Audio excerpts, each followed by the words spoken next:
The Daytona 500 is supposed to be the crown jewel.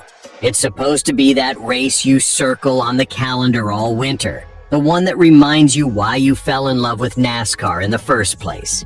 But what we got this time, it wasn't just dramatic, it wasn't just wild. It felt like something bigger shifted right in front of us. And here's the thing, this wasn't just about a last lap wreck. This felt like drivers finally hitting a breaking point, like patience ran out, like the frustration we've been hearing whispers about for months just exploded under the lights at Daytona. Something happened in those final seconds that has people inside the garage questioning more than just one move. It has them questioning the direction of the sport itself. And if you care about where NASCAR is heading, you need to hear this. Before we dive in, do me a quick favor. Hit that like button. Subscribe to NASCAR Nation Report. We're a new channel, we're chasing our first 1,000 subscribers, and if you're the kind of fan who lives and breathes this sport every single week, this is your home. Now let's talk about what really went down. The chaos started on the final lap, and I'm telling you, this wasn't just another big one. This was a moment that exposed everything drivers have been quietly frustrated about. Coming to the white flag, it was Carson Hocevar leading. He had control. Then he gets turned into the wall. No immediate caution. The field keeps charging. Chase Elliott surges ahead off turn 4. For a split second, it looks like he's about to steal the biggest win of the year. And then, he gets wrecked. Behind him, Riley Herbst throws a block. Brad Keselowski has a massive run. And I mean a huge run. And suddenly it's just metal folding everywhere. Cars smashing across the finish line. Joey Logano crosses the stripe backwards. Ricky Stenhouse Jr. scraping the wall. Keselowski limping home 5th with the nose destroyed. And somehow, slipping through the smoke like a scene out of a movie, Tyler Reddick crosses the line first. But here's what hit me the hardest. He didn't even celebrate. He said he didn't know if he'd won. He wasn't sure if the caution lights were on before he reached the start-finish line.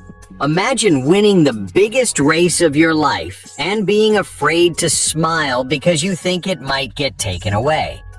That says everything about how chaotic and uncertain that finish felt. And this wasn't just another win for Reddick. This was personal. This is a guy who grew up in California, never missing a Daytona 500 broadcast. A kid sitting with his family every Sunday dreaming of just racing here. He talked about testing an ARCA car at Daytona for the first time and thinking it felt surreal. Now, fast forward, he's a Cup driver racing for Michael Jordan, with expectations to win every single year. He admitted last season was tough. No wins, a drought, looking in the mirror as a team, fighting pressure, fighting doubt. And on top of that, his newborn son dealing with health issues. He said the only time he'd ever felt emotions like this was winning the pole at the Charlotte Roval when his son was in the hospital. Think about that for a second. While we're arguing about blocks and chaos online, this guy is carrying family struggles, pressure from the organization, and the weight of 3 generations of sacrifice. His parents, his grandparents, all invested in this dream.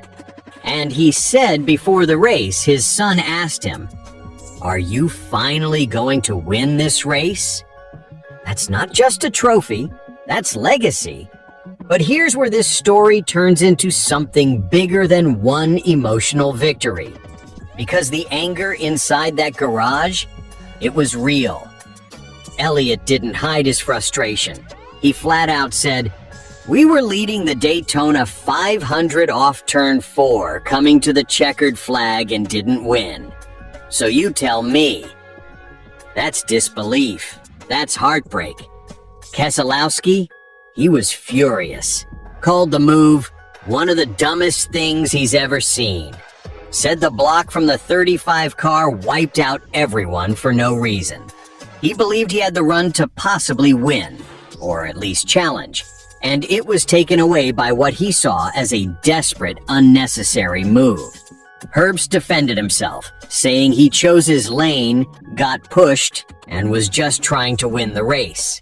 And Reddick even said he doesn't win that race without Herbst, that Herbst did everything right for himself in that moment. So who's right?